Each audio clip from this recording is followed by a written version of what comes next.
পরে নোয়ান তার জন্য খাবার রান্না করছিল আর চ্যান তাকে দেখছিল। তার এসব কাণ্ডকারখানা দেখে নোয়ান তো হেসে ফেলে।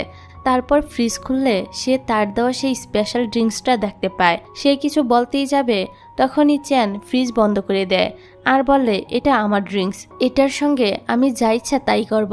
তারপর ফাইনালি সে তাকে তার অ্যালার্জির কথাটা বলে দেয় আর বলে, এই কারণেই আমি আমার অফিসে কোনো মেয়েকে অ্যালাউ করি না। নোয়ান বলে, তাহলে যে তুমি আমাকে স্পর্শ করো এতে তোমার অ্যালার্জি হয় না? চ্যান বলে, আমার ডক্টর বলেছে তোমার মাঝে ওই বৈশিষ্ট্যগুলো কম আছে যেগুলো কারণে আমার অ্যালার্জি হয়। নোয়ান বলে, আমার মাঝে কি বৈশিষ্ট্য নেই? চ্যান বলে, তোমার মাঝে মনে হয় মেয়েলি বৈশিষ্ট্যগুলোই কম আছে। এটা শুনে নোয়ান তো অনেক বেশি রেগে সেখান থেকে চলে যায়। যাক, পরের সিনে দেখা যায় উসিন মিং এর জন্য মোমো নিয়ে আসে। মিং বলে সে খাবে না।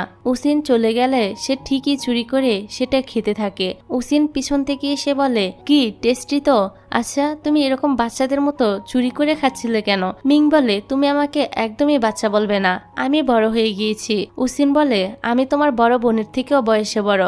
কথা বলতে বলতে তারা কাছাকাছি চলে আসে। এতে তারা দুজনেই তো অনেকটা অকওয়ার্ড সিচুয়েশনে পড়ে যায়। এদিকে ফ্যাং